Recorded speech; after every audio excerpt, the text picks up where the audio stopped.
নির্বাচন কমিশন আগামী রমজানের আগে 2026 সালের ফেব্রুয়ারি মাসে জাতীয় নির্বাচন অনুষ্ঠানের আয়োজন করেন। গণঅভ্যুত্থানের বর্ষপূর্তির দিনে জাতির উদ্দেশ্যে দেয়া প্রধান উপদেষ্টার এই ভাষণের 24 ঘণ্টা পরই 2026-এর ফেব্রুয়ারিতে জাতীয় নির্বাচন আয়োজনে প্রধান উপদেষ্টার কার্যালয় নির্বাচন কমিশনকে চিঠি দিয়েছে।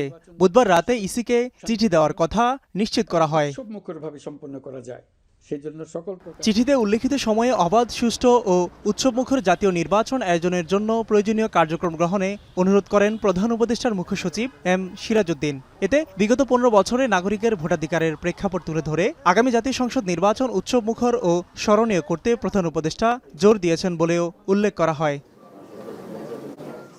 এর আগে বুধবার দুপুরে ব্রিফিংয়ে নিজ কার্যালয়ে হাজির হন প্রধান নির্বাচন কমিশনার। জানান, তফসিল ঘোষণা হবে ভোটের অন্তত 2 মাস আগে। ফেব্রুয়ারির প্রথম দিকে তারিখটা আপনারা জানবেন, 2 মাস আগে জানবেন তো নিশ্চয়ই আগে হবে। ফেব্রুয়ারিতে নির্বাচনের প্রস্তুতি চলছে জানিয়ে সংশ্লিষ্ট বিভিন্ন স্তরের অংশীজনদের সহযোগিতার কথা জানান সিএসি। দেখেন, একটা ইলেকশনের স্বচ্ছতার জন্য যা যা দরকার তার মধ্যে rule of media is number 1।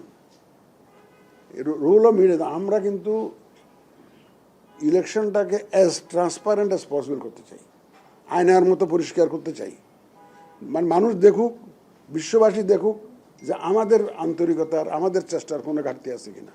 এ সময় কথা ওঠে কমিশনের চলমান নানান কার্যক্রম নিয়ে। সীমানা নির্ধারণ, রাজনৈতিক দল নিবন্ধন, ভোট সংক্রান্ত কেনাকাটা সহ বেশ কিছু বিষয়ে সিইসি বলেন, সেপ্টেম্বরের মধ্যে নির্বাচন বিষয়ে বেশ কিছু কাজ সম্পন্ন করবে নির্বাচন commission. My appeal is try to work professionally, একদম নিউট্রালি। কোনো দলের পক্ষে কারো চেহারা দেখে আপনারা দয়া করে কাজ করবেন না, একদম নিউট্রালি কাজ করবেন। It is my appeal. কমিশনের প্রতি আস্থা ফিরিয়ে আনাই নির্বাচনের অন্যতম চ্যালেঞ্জ উল্লেখ করে প্রধান নির্বাচন কমিশনার জানান, দেশব্যাপী কর্মকর্তাদের সতর্ক করে যাচ্ছে কমিশন।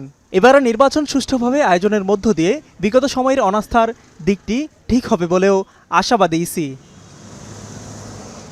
মিয়া আমিরুল, এখন, ঢাকা।